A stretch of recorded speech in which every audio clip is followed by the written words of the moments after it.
Good evening. Imagine standing in the car line, seeing all these moms in yoga pants, SUVs, hairs up in messy buns, and you're sitting there in your scrubs or work clothes, looking at them thinking, man, I wish I could be a stay-at-home mom and head to the gym afterwards and put all this time into self-care after dropping the kids off. This used to be my thought also when I was standing in the line, dropping my kids off at elementary school. But it quickly changed. 2.5 years ago, my husband and I decided that I would best be at home after the birth of our fourth child. Stay-at-home motherhood is undeniably a full-time position, requiring around-the-clock work, emotional labor, and juggling multiple critical roles, all without any recognition. Breaks, pay, which is why I believe that stay-at-home mothers should be considered a full-time job and have the same respect as other careers.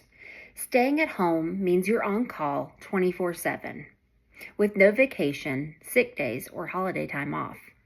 When working as a nurse for 17 years, I was accustomed to getting time off, putting in PTO, bringing my kids to school, going about the day that I needed to do, whatever I needed to do, whether it was doctor's appointments or maybe I was just taking the day off for myself. And the kids went to daycare, school, whatever. It was wonderful.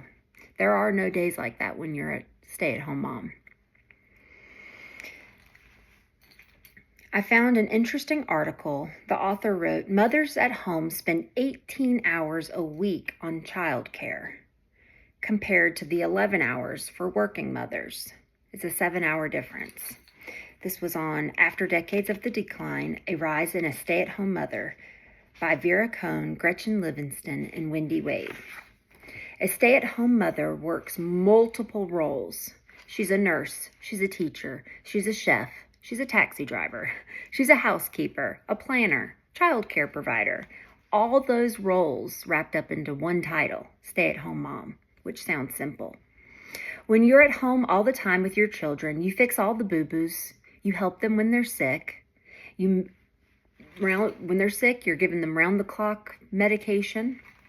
You're helping them remember spelling words and multiplication facts, coming up with recipes and menus for picky eaters, people that, I don't like that. It's a pretty tricky thing to do. I am not by any means trying to discount working mothers. I have been a working mother, and it is super hard to work a full-time job with that hat and then come home and be a mom and do all that. I'm not discounting that. I am just trying to explain why being a stay-at-home mom is a full-time job, and it deserves to be considered a full-time job. Lastly, my last big thing I want to share with you is the mental health. It can take a toll on the stay-at-home moms. Like any job can be mentally taxing. We hear about this subject all over social media and the news. Being a stay-at-home mom can take a toll on the mother's emotionally and mentally.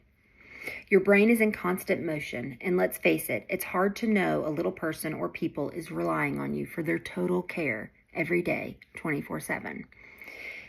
An article I found, Nurturing Mental Health, the Stresses and Importance of Being a Stay-at-Home Mom, really hits the nail on the head.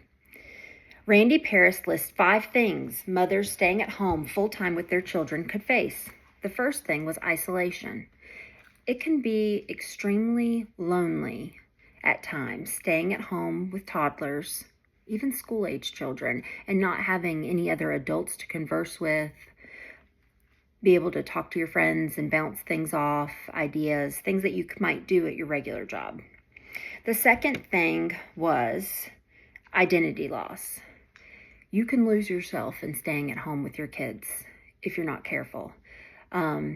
You get up, you have your routine just like at your regular job, and sometimes you don't take care of yourself like you should.